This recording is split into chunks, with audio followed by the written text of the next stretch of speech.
Hello, in this video I am going to show you how to do a drop down button. So a drop down button is like a regular button. You click on it, it provides you a list of options that you can select. They're great for concealing, information. Instead of having everything on the screen, which can, make it cluttered. Sometimes it's just not practical, physically to put everything on the screen. So drop down buttons are a great way of alleviating this issue.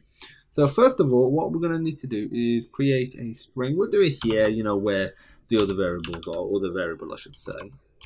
So string, and this is going to be called drop down str equals movies.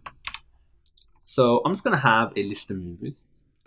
And what we are going to do now in here, so you just add it as, like a child, as you normally would. So child drop down button. And before all of that, we need to specify, the data type of what it's going to be containing, which is string. And the items and unchanged, we'll be dealing with all of that in a second.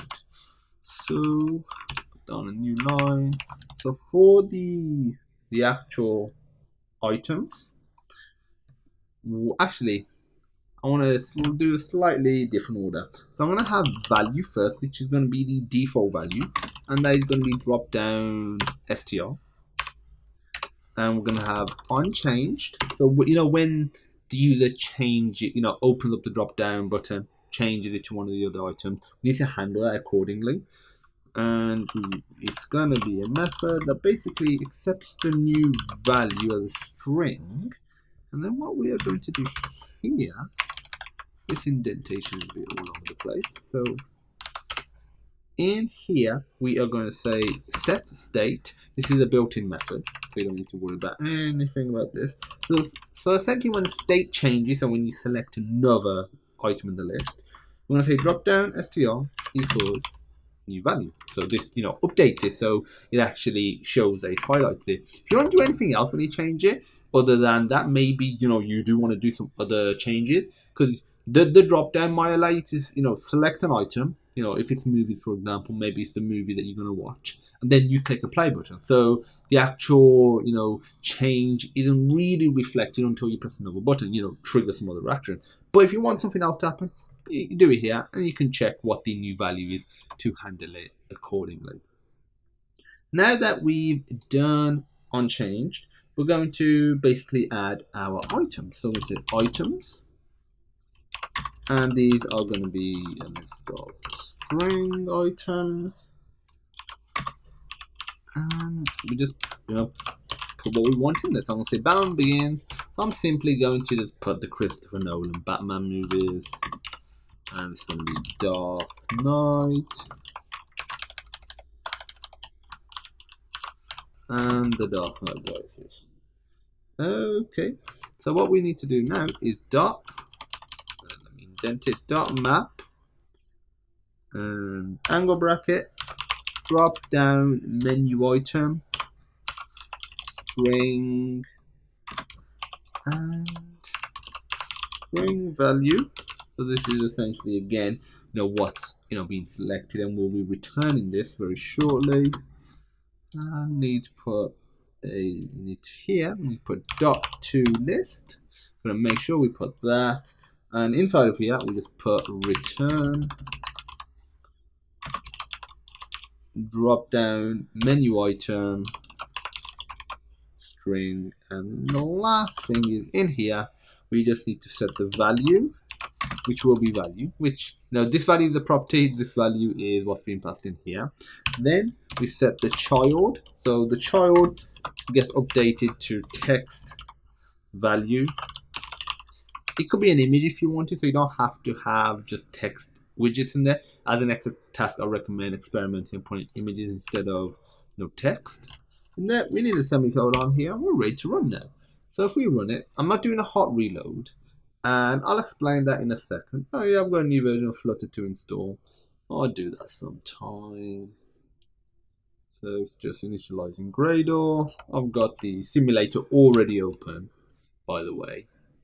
Obviously make sure you've got that open or a device connected.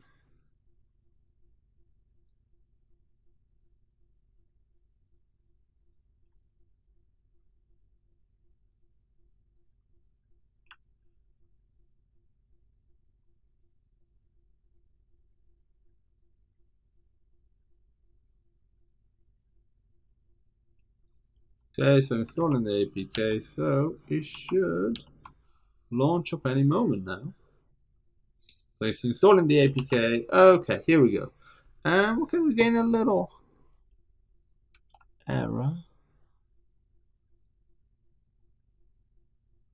So what's the error referring to? So let's have a quick look. Make sure we got everything correctly. So .toList, child, text value, value, return, drop down menu item, .map, drop down menu item, string value. Looking all good so far. Then items, string. Then the strings themselves.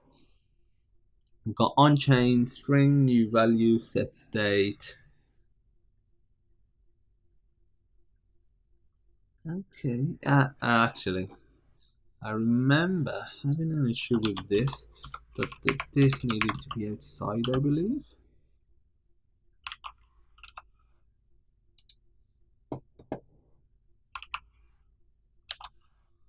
And let's run it again from scratch, because I've had issues like this with the drop down button, that it for some reason doesn't like hot reload.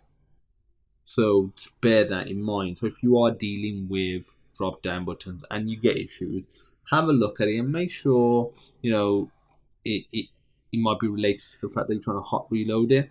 I know it takes a little bit longer to do the compilation, but it seems to be with certain widgets, hot reload doesn't really work well. Obviously with images is another one, because it needs to, update the assets. And again, still the same thing. I just want to try one more thing. Put that here.